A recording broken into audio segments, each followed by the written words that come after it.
সালাম আলাইকুম সবাইকে। এই ক্লাসে আমরা কণিক দেখবো এবং সামনে যাদের এইচএসসি পরীক্ষা অথবা কলেজের পরীক্ষা আছে তারা আশা করি এই ক্লাসটা দেখলে কণিক থেকে একটা সিকিউ যাতে আনসার করতে পারো সেইভাবে প্রিপারেশন নিতে পারবা। তো আমরা শুরু করি, কণিকের বেসিক জিনিসটা আমরা দেখি। কণিক জিনিসটা কি? আচ্ছা, ধরলাম এইটা একটা স্থির বিন্দু, এটা স্থির বিন্দু, এটাকে বলতেছি এস। এবং এইখানে একটা বিন্দু আছে যেটাকে আমরা বলতেছি চলমান বিন্দু, যেটাকে আমরা বলি পি। এটা হচ্ছে চলমান চলমান বিন্দু। এখন এইটা একটা সরল রেখা, তাহলে এই যে স্থির বিন্দু, এটাকে আমরা স্থির বিন্দু বলি। স্থির বিন্দু, এই যে স্থির বিন্দু থেকে যে চলমান রেখার বিন্দু, বিন্দুর যে দূরত্ব, এই যে স্থির বিন্দু থেকে চলমান বিন্দুর যে দূরত্ব এবং বিন্দু থেকে রেখার যে দূরত্ব, তো রেখাকে আমরা এখানে হচ্ছে যে এটাকে পি বলতে পারি, বা এখানে পি বলছে, এটাকে এম ধরি, পি এম। আচ্ছা, তাহলে কি বললাম? স্থির বিন্দু থেকে চলমান বিন্দু এবং চলমান বিন্দু রেখার যে দূরত্বের অনুপাত, তাহলে কি হবে? S P by P M. এই জিনিসটা একটা ধ্রুবক। এই জিনিসটা কি? ধ্রুবক। স্থির বিন্দু থেকে চলমান বিন্দু এসপি এবং চলমান বিন্দু থেকে রেখার দূরত্ব পিএম, এই যে তাদের অনুপাত, সেটা কি? ধ্রুবক। এখন যদি এইখানে আরেকটা চলমান বিন্দু হয় তাহলে সেম হবে। এস থেকে লেটস এটা যদি কিউ হয়, তাহলে এস থেকে কিউ চলমান বিন্দুর দূরত্ব এবং কিউ থেকে কি ওই রেখার যে দূরত্ব এম প্রাইম, তাহলে এটা হচ্ছে কিউ। সেম ভাবে এইখানে যদি একটা চলমান বিন্দু থাকে, ধরলাম আর, তাহলে এই এস স্থির বিন্দু থেকে চলমান বিন্দুর দূরত্ব এবং এই চলমান বিন্দু থেকে স্থির বিন্দুর দূরত্বের যে অনুপাত, আমরা সেটাকে বলি এম ডাবল প্রাইম। সেটা অনুপাত কি হবে? তাহলে আমি এখান থেকে লিখতে পারবো যে S Q, S Q by cube M prime, এটা হচ্ছে একটা ধ্রুবক। সেম ভাবে এটার ক্ষেত্রে লিখতে পারবো এস আর, এস আর, আর হচ্ছে কি আর এম ডাবল প্রাইম সমান কি ধ্রুবক। তো এই যে ইয়াগুলা থাকে চলমান বিন্দুগুলা, এরা হচ্ছে কি? ধ্রুবক। তো এই চলমান বিন্দুকণার যে গতিপথ, সেটাই হচ্ছে কি? আমার কণিক। তাহলে আমি চলমান বিন্দুকণার গতিপথ আঁকলাম। So, এই যে যে চলমান বিন্দুকণা যে গতিপথ অতিক্রম করে, সেটাকেই বলা হচ্ছে কি? কণিক। তো এই ছিল আমার কণিকের বেসিক ধারণা। তাহলে এই যে এসপি বাই পিএম বা এই সংখ্যাগুলো যে ধ্রুবক, এই ধ্রুবককে আমরা বলি ই।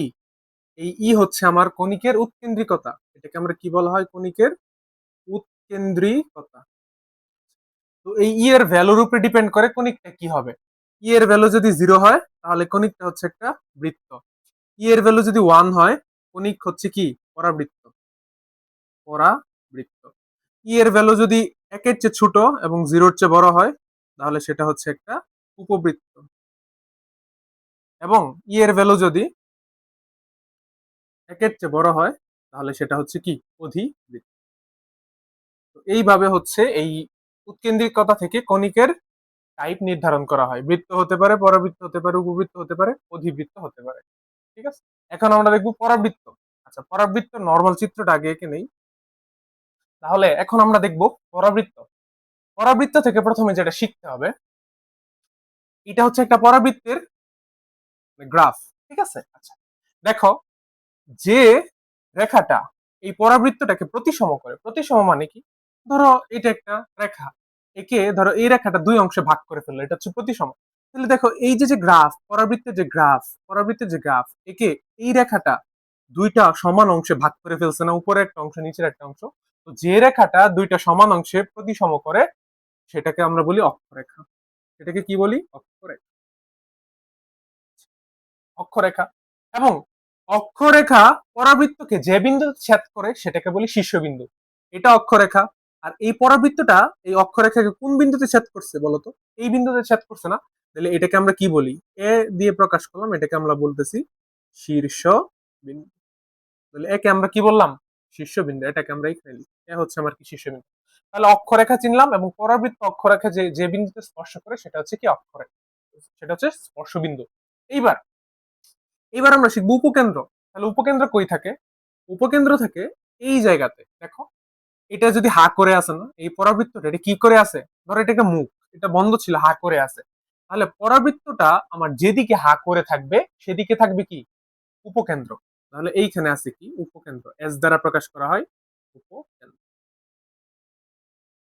ওকে, বুঝা গেছে? তাহলে পরাবৃত্ত যেদিকে হা করে থাকে সেদিকে উপকেন্দ্র থাকে। এখন উপকেন্দ্র যেদিকে থাকে, পরাবৃত্তের উপকেন্দ্র যেদিকে থাকে তার বিপরীত দিকে থাকে দিকাক্ষ। তো বিপরীত দিকে আমি ধরলাম জেড, জেড প্রাইম একটা রেখা, যেটাকে আমরা বলতেছি কি দিকাক্ষ। কি বলতেছি দিকাক্ষ। তাহলে এইটাকে আমরা বলবো দিকাক্ষ, দিকাক্ষ অথবা নিয়ামক রেখা, নিয়ামক রেখা, দিকাক্ষ অথবা নিয়ামক রেখা। তাহলে খুবই সিম্পল, পরাবৃত্ত যেদিকে হা করে থাকে সেদিকে থাকে উপকেন্দ্র এবং তার বিপরীত পাশে কি থাকে দিকাক্ষ বা নিয়ামক রেখা। এখন এই যে শীর্ষবিন্দু থেকে যে উপকেন্দ্রের দূরত্ব, এইটুকে আমরা বলি এ। এ কি আমরা দেখব পরাবৃত্তের সাধারণ সমীকরণ পড়ার সময়। এবং সেম ভাবে এই শীর্ষ থেকে আমার যে দিকাক্ষের দূরত্ব সেটাকে আমরা বলি কি এ। তো পরাবৃত্ত শীর্ষ থেকে উপকেন্দ্রের দূরত্বকে এ দ্বারা প্রকাশ করি, এবং শীর্ষবিন্দু থেকে নিয়ামক রেখার যে দূরত্ব সেটাকে আমরা কি দ্বারা প্রকাশ করি, এ দ্বারাই কিন্তু প্রকাশ করে থাকি। ঠিক আছে, তো এই হচ্ছে আমার বেসিক জিনিস। এখন এখন এটা তো আমার উপকেন্দ্র, এই এস কি, এখানে এস কি, এস হচ্ছে কি উপকেন্দ্র। এখন উপকেন্দ্র বরাবর যদি একটা লম্ব অঙ্কন করি, এই উপকেন্দ্র দিয়ে যায় একটা লম্ব যেটাকে আমরা বলি এল এবং এল প্রাইম, তাহলে এল এবং এল প্রাইম কে বলবো উপকেন্দ্রিক লম্ব। তাহলে এখান থেকে বলতে পারি এল এল প্রাইম কি উপকেন্দ্রিক, উপকেন্দ্রিক লম্ব। এল এল এল প্রাইম কে বলতেই পারি আমরা উপকেন্দ্রিক লম্ব। তো এই ছিল আমার পরাবৃত্তের বেসিক কথাবার্তা। এবার আমরা হচ্ছে পরাবৃত্তের প্রমিত সমীকরণটা দেখব। এবার আমরা দেখব পরাবৃত্তের প্রমিত সমীকরণ। তো পরাবৃত্তের প্রমিত সমীকরণ দুইটা, একটা হচ্ছে x minus alpha whole square সমান 4a into y minus beta, আরেকটা হচ্ছে y minus beta whole square সমান 4a into x minus alpha. তাহলে আমরা এই দুইটা ইকুয়েশন থেকে প্রথমে জেনে নেই আলফা কমা বিটার পরিচয় কি। এখানে আলফা কমা বিটা, এই যে আলফা এবং বিটা, এই আলফা কমা বিটা হলো এদের পরিচয়, হলো এরা হচ্ছে শীর্ষবিন্দু। এদের পরিচয় কি বলতো, এরা হচ্ছে শীর্ষবিন্দু। আচ্ছা, তাই না? আচ্ছা, এখন এই দুইটা ইকুয়েশন যে লিখছি, আমি কিভাবে বুঝবো কোনটা কোন ক্ষেত্রে ইউজ হবে। তো আমি এখানে একটা কথা লিখতেছি, সেটা হচ্ছে এই দুইটা ইকুয়েশন থেকে, এই যে দুইটা ইকুয়েশন, এই দুইটা ইকুয়েশনের থেকে যার পাওয়ার 1 অক্ষরেখা তার সমান্তরাল। ওকে, তো কি কথা লিখলাম, যার পাওয়ার 1 অক্ষরেখা হচ্ছে কি তার সমান্তরাল। তাহলে এইখান থেকে এক নম্বর সমীকরণে খেয়াল করো, x minus alpha whole square সমান 4a into y minus beta, এখানে কার পাওয়ার 1, ওয়াই এর পাওয়ার 1, তাহলে অক্ষরেখা ও অক্ষের সমান্তরাল। এবং এইখানে কার পাওয়ার 1, এক্স এর পাওয়ার 1, সো অক্ষরেখা হবে কি কার এক্স অক্ষের সমান্তরাল। সো এই জিনিস থেকে আমরা এটা শিখতে পারবো যে যার পাওয়ার 1 অক্ষরেখা হবে কি তার সমান্তরাল। এইবার চলো আমরা এই যে দুইটা সমীকরণ লিখে রাখছি, এই দুইটা সমীকরণের চিত্র আঁকি। দেখো, আমরা এক নং যে সমীকরণ লিখে রাখছি এইটার চিত্র আঁকবো। তাহলে আমি আগে এক্স অক্ষ ওয়াই অক্ষ এঁকে নিলাম। আচ্ছা, এখন খেয়াল করো, এখানে কার পাওয়ার 1, ওয়াই এর পাওয়ার 1, তার মানে অক্ষরেখা হবে কি ওয়াই অক্ষের সমান্তরাল। তাহলে অক্ষরেখা জিনিসটা কি বলছিলাম, এই যে আগে যে চিত্রটা ছিল অক্ষরেখা ছিল আমার কি, এটা মানে যেদিকে হা করে থাকবে সেটাই কি অক্ষরেখা। এখন ওয়াই অক্ষের যদি সমান্তরাল হয় অক্ষরেখা, তাহলে কি চিত্রটা আমার এরকম হবে না, এদিকে হা করে থাকবে না আমার পরবর্তী অবশ্যই। এবং এটা উপরে দিব না নিচে দিব কিভাবে বুঝবো, উপরে হা করে থাকবে না নিচে হা করে থাকবে, তাহলে এটা হচ্ছে অক্ষরেখা। এবং অক্ষরেখা ওয়াই অক্ষের সমান্তরাল, এবং ওয়াই অক্ষের দিকে কি আমার পরাবৃত্ত হা করে থাকবে, কারণ অক্ষরেখার দিকে হা করে থাকে। আচ্ছা, এখন আমরা কিভাবে বুঝবো যে এটা উপরে হবে না নিচে হবে, এটা আমরা বুঝবো এর চিহ্ন থেকে। এ যদি পজিটিভ হয় তাহলে হচ্ছে পজিটিভ দিক, এটা হচ্ছে কি পজিটিভ দিক, তাহলে হচ্ছে উপরের দিকে যাবে। আবার এ যদি হইতো নেগেটিভ, তাহলে আমার চিত্রটা কিরকম হইতো, এরকম নিচের দিকে হইতো। কথা ক্লিয়ার? তো এটা হচ্ছে আমার 1 নং চিত্রের 1 নং সমীকরণের চিত্র। এবার আসুন 2 নম্বরের জন্য করি। 2 নম্বরের ক্ষেত্রে আমি এক্স অক্ষ y অক্ষ এঁকে নিলাম। এখন খেয়াল করো, এখানে কার পাওয়ার 1, এক্স এর পাওয়ার 1, তার মানে অক্ষরেখা কার সমান্তরাল, এক্স অক্ষের, তার মানে অক্ষরেখা হবে এইদিকে, এইদিকে হবে কি অক্ষরেখা। তাহলে এইবার আমার গ্রাফ কিরকম হবে, অক্ষরেখার দিকে হা করে থাকে, মানে অক্ষরেখার মানে গ্রাফটাকে যেটা প্রতিসম করে সেটাই তো অক্ষরেখা। তাহলে গ্রাফটাকে অক্ষরেখা যদি এটা হতে হয় এক্স অক্ষের, তাহলে এইভাবে প্রতিসম হবে। অর্থাৎ বলতে পারি অক্ষরেখা যেদিকে সেদিকে হা করে। তো এটার ক্ষেত্রে আমার গ্রাফটা হবে এরকম। তাহলে আমি যদি এটার ক্ষেত্রে দিকাক্ষ আঁকি, তাহলে এটা যদি হয় শীর্ষ, শীর্ষ, তাহলে এটা হবে কি উপকেন্দ্র, এবং দিকাক্ষ কই থাকবে বা নিয়ামক রেখা কই থাকবে, তার একদম বিপরীত দিকে থাকবে, তাহলে এটা হবে কি আমার দিকাক্ষ। আর এই চিত্রের ক্ষেত্রে এইটা যদি হয় শীর্ষ, এটা হবে কি উপকেন্দ্র, এবং দিকাক্ষ কই থাকবে তার বিপরীত। সো এইভাবে আমরা সমীকরণ থেকে কিন্তু সহজে গ্রাফ গুলো এঁকে ফেলতে পারি। ওকে, এইবার আমরা দেখব সমীকরণ থেকে চিত্র নির্ণয়। তো প্রথমে আমরা স্ট্যান্ডার্ড ইকুয়েশনে নিয়ে যাই। আমার স্ট্যান্ডার্ড ইকুয়েশনটা কিরকম ছিল? স্ট্যান্ডার্ড ইকুয়েশন হলো x minus alpha whole square সমান 4a into y minus beta, যেহেতু এখানে y এর পাওয়ার 1, সো এটা ছিল স্ট্যান্ডার্ড ইকুয়েশন। তো আমার স্ট্যান্ডার্ড ইকুয়েশন এখানে 4 থাকতে হয়, এবং 4 এর সাথে যেটা থাকে সেটা হচ্ছে a। তো এখান থেকে চলো আমরা স্ট্যান্ডার্ড ইকুয়েশন নিই। তাহলে কি হবে x মাইনাস 3 হোল স্কয়ার সমান 4 ইন্টু, এখানে দরকার কি -8, 4 দিয়ে ফেলছি, তো এখানে কি দিতে হবে 4 এর সাথে -2 ইন্টু y প্লাস। তো আমি কি করলাম, আমি কিন্তু স্ট্যান্ডার্ড ইকুয়েশনে নিয়ে গেলাম। এইবার আমরা আগে তথ্যগুলো বের করব। প্রথম স্টেপ, আমরা সবার আগে যে কাজটা করব, প্রথমে শীর্ষবিন্দুটা বের করব। প্রথমে শীর্ষবিন্দু বের করব, এরপর অক্ষরেখা বের করব, এরপর উপকেন্দ্র বের করব।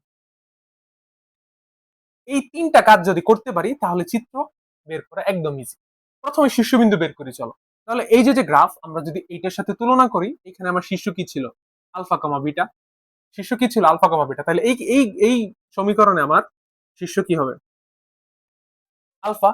এক্স এর সাথে যেটা থাকে সেটা আলফা, এক্স মাইনাস আলফা, তাহলে এখানে কি 3। আর এখানে দেখো, এখানে ছিল মাইনাস বিটা দেখে বিটা, এখানে আছে প্লাস, তো এটা কি হবে মাইনাস। শীর্ষ বের করে ফেললাম। এইবার বের করবো অক্ষরেখা। আমি আগেই বলছিলাম যে অক্ষরেখা কার সমান্তরাল? যার পাওয়ার 1 অক্ষরেখা তার সমান্তরাল। চিত্রে তাকাও, কার পাওয়ার 1? এখান থেকে y প্লাস 2 মানে কি y এর পাওয়ার 1। তার মানে আমার অবশ্যই অক্ষরেখাটা কোন দিকে থাকবে বলো তো? অক্ষরেখা হবে হয় y এর এই দিকে, নয়তো কি এই দিকে। অক্ষরেখা কিভাবে থাকে? গ্রাফ যেদিকে হা করে থাকে সেদিকে অক্ষরেখা। এখন আমার অক্ষরেখা যদি y এর পাওয়ার 1 হয়, তাহলে অক্ষরেখা কার সমান্তরাল? y এর সমান্তরাল। সো হয় এই দিকে হবে, নয় কি এই দিকে হবে। অক্ষরেখাটা হবে কি এটা, নয় এটা। এখন আমরা দেখবো প্লাস না মাইনাস। দেখো a এর ভ্যালু, এটা কি কি বলে? 4 এর সাথে যেটা থাকে সেটা a, তো এটা হচ্ছে a। সো a এর ভ্যালু কি মাইনাস, তো অবশ্যই অক্ষরেখা মানে এটা হবে, নিচের দিকে হবে। এখন আমরা অক্ষরেখা বুঝে গেলাম, অক্ষরেখা হবে কি y অক্ষের সমান্তরাল। আচ্ছা, এইবার আমরা বের করবো কি উপকেন্দ্র। উপকেন্দ্র বের করার আগে আমরা আগে হচ্ছে কি অক্ষরেখাটা বসাই, অক্ষরেখাটা বের করি। তাহলে অক্ষরেখা কিভাবে বসাবো? আগে শীর্ষবিন্দুটা বসাই, 3 কমা -2। তাহলে 1 2 3, 3 কমা মাইনাস, এটা হচ্ছে আমার কি 3 কমা মাইনাস। আচ্ছা, এখন তাহলে অক্ষরেখা কার সমান্তরাল? y এর পাওয়ার 1 অক্ষের সমান্তরাল। তাহলে y অক্ষের সমান্তরাল একটা রেখা আঁকি, যেটা আমার কি অক্ষরেখা। তাহলে অক্ষরেখা ডিফাইন করা শেষ। এখন আমরা জানি পরাবৃত্তটা কিন্তু শীর্ষ থেকেই হা করে। কি করে? শীর্ষ থেকে হা করে। এখন যদি a এর ভ্যালু প্লাস হয় তাহলে উপরের দিকে হা করবে, a এর ভ্যালু মাইনাস হলে নিচের দিকে হা করবে। এখন দেখো a এর ভ্যালু কি মাইনাস, তো এটা হা করবে কোথায়? এভাবে হা। ওকে, হা করলো। আচ্ছা, এইবার আমরা উপকেন্দ্র বের করব। উপকেন্দ্র কিভাবে বের করব? আমি বলছিলাম এটা যদি আমার নরমাল হচ্ছে ইয়া হয়, এটা যদি নরমাল এটা যদি স্বাভাবিক একটা পরাবৃত্ত হয়, তাহলে এইটা যদি হয় শীর্ষ, এটা যদি হয় শীর্ষ, তাহলে উপকেন্দ্র কই থাকে? যেদিকে হা করে থাকে সেদিকে, এবং তাদের দূরত্ব কত থাকে? তাহলে এটা যদি হয় শীর্ষ, তাহলে উপকেন্দ্র অবশ্যই যেদিকে হা করে থাকবে সেদিকে থাকবে, এবং তাদের মধ্যবর্তী দূরত্ব কত থাকবে? পরিমাণ। তো এটা হবে এখন এর ভ্যালুকে আমরা জানি না। এর ভ্যালু আমি চিত্র থেকে দেখতে পাচ্ছি মাইনাস। এর ভ্যালু কত? -2। তাইলে এইখান থেকে এইটুক আসতে -2 পরিমাণ চেঞ্জ করলে আমি এস এর ভ্যালুটা পেয়ে যাবো। এখন আমাকে বলো, এটা কি এক্স অক্ষে আসতেছে না ওয়াই অক্ষে আসতেছে? ওয়াই অক্ষে। ওয়াই অক্ষে তো এক্স এর কোনো পরিবর্তন নাই। তো এইখানে ভুজের কিন্তু এখানে শীর্ষের যে ভুজ ছিল 3, উপকেন্দ্রের ভুজও কি 3 থাকবে। চেঞ্জ হবে কোথায়? কোটিতে। এখন দেখো, এটা কি উপরে উঠতেছি না নিচে নামতেছি? নিচে নামতেছি। তো নিচে নামলে কি হয়? নিচে নামলে হচ্ছে কি হয় মাইনাস, উপরে উঠলে কি প্লাস। তো এই -2 থেকে আমি যেহেতু 2 একক নিচে নামতেছি, এটা যদিও -2 বাট দূরত্ব তো 2, সো এখানে হবে কি মাইনাস। যেহেতু নিচে নামতেছে এই জন্য কি মাইনাস। তাহলে 3 কমা -4 হচ্ছে কি আমার শীর্ষবিন্দু। তো আমি কিন্তু সরি উপকেন্দ্র। তো 3 কমা -2 কি? সো 3 কমা -4 কি আমার উপকেন্দ্র। তো আমি কিন্তু শীর্ষবিন্দু পেয়ে গেলাম, উপকেন্দ্র পেয়ে গেলাম। এইবার আমি কি দিকাক্ষ আঁকতে পারবো না? দিকাক্ষ আঁকতে পারবো। দিকাক্ষ কই থাকে? শীর্ষবিন্দু যেদিকে থাকে তার ঠিক বিপরীতে কি থাকে? দিকাক্ষ। এবং কতটুক দূরে থাকে? পরিমাণ। দিকাক্ষ যদি এখানে হয়, এটাও হচ্ছে শীর্ষ থেকে দূরত্ব এবং এইটুকের দূরত্ব কত? তার মানে আমি আগে দিকাক্ষ যে বিন্দুতে ছেদ করবো ওই বিন্দুটা বের করি, তাহলে উপরের দিকে থাকবে পরিমাণ। এখন উপরে যদি যাই, খেয়াল করো, উপরে যদি যাই তাহলে কি উপরে উঠতেছি কয় অক্ষ বরাবর, তাহলে ভুজে চেঞ্জ হবে না কোটিতে চেঞ্জ হবে? অবশ্যই কোটিতে চেঞ্জ হবে। তাহলে ভুজ তো হচ্ছে 3 থাকবে, 3 থাকবে, কোটি কি হবে? উপরের দিকে উঠলে কি 2 যোগ হয় না? তাহলে ছিল -2 প্লাস কি 2, আলটিমেটলি কত হবে 3,0। তো 3,0 হচ্ছে আমার এই পয়েন্ট। তাহলে এইটাই হচ্ছে কি আমার এক্স অক্ষটাই কি আমার দিকাক, এক্স অক্ষটাই কি দিকাক। তাইলে আমি এইভাবে কিন্তু দ্বিঘাক্ষের সমীকরণ কি বের করে ফেলতে পারবো। এখন আমরা দেখবো দ্বিঘাক্ষের সমীকরণ কিভাবে বের। তাহলে এবার আমরা এই সমীকরণ থেকে পরাবৃত্তের তথ্যগুলো নির্ণয় করব। এখন এটা যে পরাবৃত্ত কিভাবে বুঝবো, বুঝার ওয়ে হচ্ছে এখানে ওয়াই এর পাওয়ার হচ্ছে স্কয়ার এবং এখানে এক্স হচ্ছে কি এক ঘাত।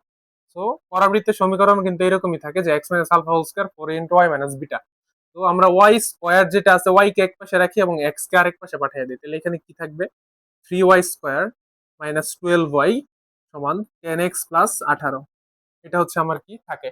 এখন পরাবৃত্তে যে নর্মাল ইকুয়েশন ছিল y minus beta whole square সমান 4a into x minus alpha, এখানে a minus B whole square মানে y মাইনাস বিটা হোল স্কয়ারে ছিল। তো এখান থেকে আমাকে y minus something whole square বানাইতে হবে। সো আমাকে এটা a মাইনাস বি হোল স্কয়ারের সূত্র অ্যাপ্লাই করতে হবে। তাহলে আমি আগে 3 কমন নিই, 3 কমন নিলে কি থাকে y স্কয়ার মাইনাস 4y, এই পাশে কি থাকে 10x প্লাস 18। ওকে, এইবার ভিতরে আমার a minus B whole square আছে, so a minus B whole স্কয়ারের সূত্র অ্যাপ্লাই করতে হবে। তাহলে y square minus 2 into a, তাহলে কত নিব a নিব y এবং b নিব কি 2। তাহলে 4y হলো প্লাস কি 2 স্কয়ার, ব্যালেন্স করার জন্য কি দিলাম 2 স্কয়ার দিলাম সূত্র ফালানোর জন্য। আচ্ছা, এইবার 10x প্লাস 18 এখন ব্যালেন্স করতে হবে।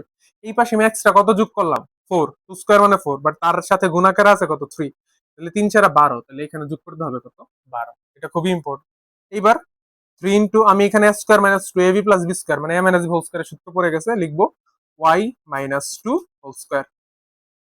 এই পাশে কি হবে 10x প্লাস 30, 10x প্লাস 30 দেখা যাচ্ছে ফুরকান, এখানে দেখা যায় কোন দূরে দেখা যায়? আচ্ছা, তাহলে এবার এইখানে কি থাকবে 3 into y minus 2 whole square সমান, এখান থেকে যদি আমি আমার এখানে হচ্ছে x মাইনাস আলফা থাকতে হবে, মানে তো আমি হচ্ছে 10 কমন নিই, 10 ইন্টু কি থাকবে 10 ইন্টু এক্স প্লাস 3। ওকে, এবার এখানে তো 3 থাকা যাবে না, শুধু y মাইনাস বিটা। তো আমি 3 দ্বারা কি করে দিই ভাগ করে দিই, তাহলে কি থাকবে y মাইনাস 2 হোল স্কয়ার সমান 10/3 ইন্টু এক্স প্লাস 3।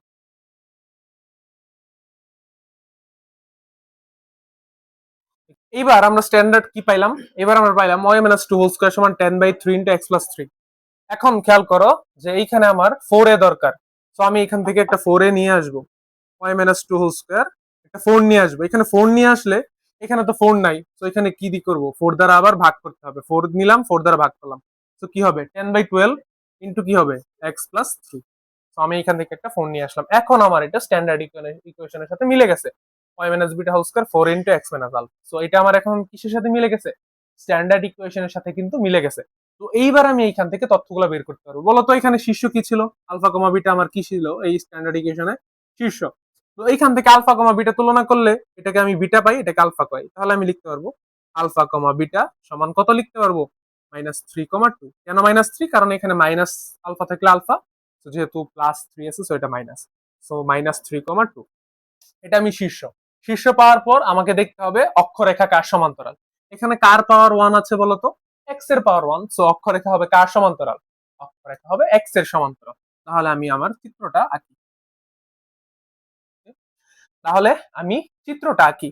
তাহলে অক্ষরেখা হচ্ছে এক্স অক্ষের সমান্তরাল, আমি আগে শীর্ষবিন্দুটা বসাই -3,2। এইটা এটা হচ্ছে কি আমার শীর্ষ, আমি একটু এদিকে ধরলাম -3,2 এইখানে। আচ্ছা, এখন অক্ষরেখা কার সমান্তরাল এক্স অক্ষের সমান্তরাল, তাহলে এই যে এক্স অক্ষের সমান্তরাল একটা অক্ষরেখা এঁকে ফেললাম। এখন এর ভ্যালু দেখতে হবে। এখন অক্ষরেখার দিকেই তো শীর্ষবিন্দু হাত করবে, এখন এদিকে হাত করবে না এইদিকে হাত করবে, এটা ডিপেন্ড করে এর উপর। তাহলে এখানে এর ভ্যালু কত 10/12, এটা কি পজিটিভ? পজিটিভ হলে কোন দিকে হাত করবে, অবশ্যই ধনাত্মক দিকে বা ডান দিকে কি করবে হাত করবে। এই যে হাত করলো ডান দিকে হাত করলো। আচ্ছা, এবার আমাকে উপকেন্দ্র বের করতে হবে। তাহলে এটা হচ্ছে শীর্ষ -3,2। এবার আমি উপকেন্দ্রটা বের করি। উপকেন্দ্র কি হয়, উপকেন্দ্র যেদিকে হাত করে থাকে সেদিকে এবং কতটুক দূরত্বে থাকে এ পরিমাণ দূরত্বে, এর ভ্যালু কত 10/12।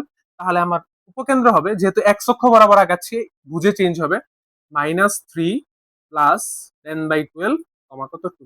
এটা হবে কি আমার উপকেন্দ্র। এবং সেম ভাবে দিকাক্ষ কই থাকবে, সেম ভাবে দিকাক্ষ থাকবে আমার উল্টা দিকে, যেটা আমরা হচ্ছে যে মাইনাস করবো, যেহেতু এইদিকে আসতেছি সো এক্স অক্ষ থেকে কি করবো মাইনাস। তো এইভাবে কিন্তু আমরা খুব সহজেই একটা চিত্র এঁকে ফেলতে পারি। আচ্ছা, এবার ধরো আমি নর্মালি একটা জিনিস বুঝাই। ধরো এটা হচ্ছে আমার একটা একটা পরাবৃত্ত, এটা হচ্ছে আমার উপকেন্দ্র, এটা হচ্ছে এক আমি ধরলাম এটা হচ্ছে আমার 3,2, এটা ধরলাম কি 3,4, এটা হচ্ছে এস 3,4, এটা হচ্ছে শীর্ষ। তাহলে এইটা হচ্ছে আমার কত, এটা হচ্ছে ধরো যে 3,3, 3,4, 3,6। তাহলে আমরা এখন দেখব কিভাবে একটা দ্বিঘাতের সমীকরণ বের করি। তাহলে এটা হচ্ছে আমার শীর্ষ, এটা হচ্ছে আমার উপকেন্দ্র যে কোনো একটা পরাবৃত্তের 3,6, আর তার শীর্ষ হচ্ছে কত 3,4, এবং এই দ্বিকাক্ষ রেখা যে বিন্দুতে ছেদ করে সেটা হচ্ছে 3,2, কারণ এ পরিমাণ দূরত্ব আছে। এবার দেখো আমার যে শীর্ষ মানে দ্বিকাক্ষ রেখা এটা কার সমান্তরাল, এটা হচ্ছে ওয়াই অক্ষের সমান্তরাল। এখন ওয়াই অক্ষের সমান্তরাল রেখার সমীকরণ কি, ওয়াই অক্ষের রেখার সমান, ওয়াই অক্ষের এখন দিকাক্ষ কার সমান্তরাল, ওয়াই অক্ষের সমান্তরাল। তাহলে ওয়াই অক্ষের সমান্তরাল লেখার সমীকরণ কি, এক্স ইকুয়াল এ, এটা কিন্তু মনে রাখতে হবে। এক্স ইকুয়াল এ কার সমীকরণ, ওয়াই অক্ষের সমান্তরাল লেখার সমীকরণ। তাহলে আমি লিখবো এক্স ইকুয়াল এ কি, এ হচ্ছে এই যে রেখাটা তার ভুজ, তার কি ভুজ। সেম ভাবে সেম ভাবে আমার যদি এরকম একটা চিত্র থাকতো, এরকম একটা চিত্র থাকতো, এখানে থাকতো যদি হচ্ছে অক্ষরেখা, তাহলে এটা যদি হতো নিয়ামক রেখা, তাহলে দেখো নিয়ামক রেখা কার সমান্তরাল, এক্স অক্ষের সমান্তরাল। তাহলে এক্স অক্ষের সমান্তরাল সমীকরণ কি, ওয়াই ইকুয়াল বি, তখন আমরা এখান থেকে পুটটা ইউজ করতাম। এইভাবে কিন্তু আমরা হচ্ছে দ্বিকাক্ষের সমীকরণও খুব সহজে বের করে ফেলতে পারবো। তো আমরা একটা ম্যাথ দেখবো। এবার আমাকে বলছে শীর্ষবিন্দু দেয়া আছে, উপকেন্দ্র দেয়া আছে, পরাবৃত্তের অক্ষরেখা ও নিয়ামক রেখা সমীকরণ বের করতে বলছে। তাহলে প্রথমে আমাদের ডাটাটা দেয়া আছে, আমি এটা তাহলে এখানে আমাকে শীর্ষ দেয়া আছে 3,2, তাহলে 3,2 ধরলাম এটা শীর্ষ, 3,2 শীর্ষকে আমরা দ্বারা প্রকাশ করে থাকি। আচ্ছা, এবং উপকেন্দ্র এস দেয়া আছে, চলো এস আঁকি। এস কি দেয়া আছে, আমাকে এস দেয়া আছে -1, -2, তাহলে -1, -2 এখানে পয়েন্ট, এস এর ভ্যালু দেয়া আছে -1, -2। আচ্ছা, এটা হচ্ছে শীর্ষ এবং এটা হচ্ছে কি উপকেন্দ্র। তো আমরা জানি শীর্ষ আর উপকেন্দ্র কোথায় থাকে, অক্ষরেখায় থাকে। তো আমার অক্ষরেখাটা হবে কি, এই যে দুটো বিন্দু দিয়ে যে যাবে এটা হবে কি আমার অক্ষরেখা। তাহলে এটা আমার কি হবে, অক্ষরেখা। আচ্ছা, এইবার বলো অক্ষরেখা মানে পরাবৃত্তের চিত্রটা কিরকম হবে, পরাবৃত্তের চিত্রটা হবে কার দিকে হা করে থাকে বলো তো, উপকেন্দ্রের দিকে হা করে থাকে। তাহলে আমার চিত্রটা হবে এরকম, এই যে উপকেন্দ্রের দিকে সে কি করে আছে, সে কিন্তু উপকেন্দ্রের দিকে হা করে আছে, এই যে উপকেন্দ্রের দিকে শীর্ষ থেকে হা করে আছে। আচ্ছা, এইবার আমার দ্বিকাক্ষটা কই হবে, দ্বিকাক্ষটা হবে এই দিকে কোথাও। এখন আমাকে কি বের করতে হবে বলতো, অক্ষরেখা এবং নিয়ামক রেখা বা দ্বিকাক্ষের সমীকরণ বের করতে হবে না। এখন দেখো অক্ষরেখা দুইটা বিন্দুগামী আছে, তো দুইটা বিন্দুগামী যেহেতু আমি কি সমীকরণ বের করতে পারবো না, দুই বিন্দুগামী সরলরেখা সমীকরণ কি, y মাইনাস ওয়াই ওয়ান সমান m into x minus x one. তাহলে ঢালটা বের করে ফেললেই কাজ শেষ। তাহলে আমি দেখো y মাইনাস ওয়াই ওয়ানে কোনটা লিখবো, যে কোনো একটা লিখলে হয়েছে, y মাইনাস এটা লিখি ওয়াই ওয়ান কত এখানে 2, 2 সমান m কি ঢাল কি, ঢাল বের করে চলো y2 minus Y one, y2 কত 2 প্লাস 2, এবং y1 কত x2 মাইনাস x1 3 প্লাস 1। আমি ঢাল বের করে ফেললাম। এবার x minus x1, x minus x1 কোনটা ধরছি, 3 কে ধরছি কি x1। সো দেখো আমি সহজেই কি এই অক্ষরেখার সমীকরণটা বের করে ফেললাম। তাহলে এখানে আমার কি হবে, y মাইনাস 2, এখানে হবে 4/4 x মাইনাস, আলটিমেটলি আমার হবে x minus y plus x minus y minus one সমান কি 0। এটাই হচ্ছে আমার অক্ষরেখার সমীকরণ, খুব সহজে আমি বের করে ফেললাম। এইবার যদি আমাকে বলে যে দ্বিকাক্ষের সমীকরণ বের করো, তাহলে আমাকে বলো তো দ্বিকাক্ষ সবসময় কি অক্ষরেখার সাথে লম্ব হয় না, অক্ষরেখার সাথে কি হয় লম্ব। তাহলে এই রেখার লম্ব রেখার সমীকরণ কি হবে, এই রেখার লম্ব রেখার সমীকরণ, তাহলে এই রেখা লম্ব রেখার সমীকরণ কি হবে, এক্স প্লাস ওয়াই প্লাস কে সমান 0। যারা সরল রেখা পড়ে আসছো এগুলো কোনো বিষয় না, এই রেখা লম্ব রেখা সমীকরণ কি, এক্স প্লাস ওয়াই প্লাস কে সমান কত 0। এইবার এক্স আর ওয়াই এর ভ্যালু বসায় কে এর মানটা বের করতে পারলেই কিন্তু কি কাজ শেষ। এবার চলো এটা কোন বিন্দুকে আমি কিভাবে বের করব, আমি কি এইটার স্থানাঙ্কটা বের করতে পারবো না, এটা যদি এতটুক হয় তাহলে এটা তো বের করতে পারবো, এটাকে ধরে নেই এক্স কমা ওয়াই। এখন তুমি ভালো করে খেয়াল করে দেখো এই শীর্ষ এটা কি এই এক্স কমা ওয়াই আর এস এর মধ্যবিন্দু না, কত ছিল -1। এখন তুমি খেয়াল করে দেখো, এক্স এই এটা কি এক্স কমা ওয়াই আর এস এর মধ্যবিন্দু না? কারণ এ থেকে এ পরিমাণ গেলে এস পাওয়া যায়, আবার এ থেকে এ পরিমাণ গেলে এই দ্বিকাক্ষের ছেদবিন্দু পাওয়া যায়। তাহলে এক্স কমা ওয়াই আর এস এর মধ্যবিন্দু কি এ। তাহলে আমরা মধ্যবিন্দু যে স্থানাঙ্কের সূত্র সেটা ইউজ করে বলতে পারি না যে এক্স প্লাস -1 ডিভাইডেড বাই 2 সমান হচ্ছে কি 3, এবং ওয়াই -2 ডিভাইডেড বাই 2 সমান হচ্ছে কত 2। এই যে 3, 2, এটা যেহেতু মধ্যবিন্দু, মধ্যবিন্দুর ভুজ লিখলাম আর হচ্ছে মধ্যবিন্দুর ভুজের স্থানাঙ্ক লিখলাম। তো এইখান থেকে কি আমি এক্স এর ভ্যালুটা বের করতে পারি না? এখান থেকে আমি কি লিখতে পারি? এক্স এর ভ্যালু কত? এক্স এর ভ্যালু হচ্ছে আমার কত? এক্স ইকুয়াল 7, এবং এখান থেকে আমি লিখতে পারি ওয়াই সমান 0।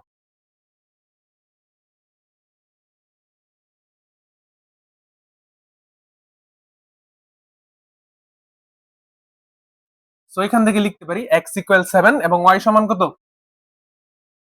6। সো আমি কিন্তু এক্স কমা ওয়াই এর ভ্যালু পেয়ে গেলাম 7,6।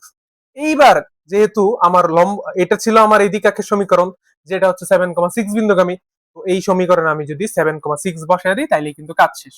তো 7 প্লাস 6 প্লাস কে সমান 0, বা কে এর ভ্যালু কত পাইলাম? কে এর ভ্যালু পেলাম -13। তো কে এর ভ্যালু এই সমীকরণে বসায় দিলে আমি যেটা পাবো সেটাই হচ্ছে আমার কিসের সমীকরণ? দ্বিকাক্ষের সমীকরণ। তো খুব সহজে আমরা এইভাবে কিন্তু আমরা হচ্ছে একটা চিত্র থেকে, সমীকরণ থেকে চিত্র বের করতে পারি, এবং আমাকে যদি দুইটা শীর্ষবিন্দু উপকেন্দ্র দেওয়া থাকে সেখান থেকে আমরা চিত্র আঁকতে পারি এবং হচ্ছে বিভিন্ন তথ্যগুলো খুব সহজে বের করে ফেলতে পারি।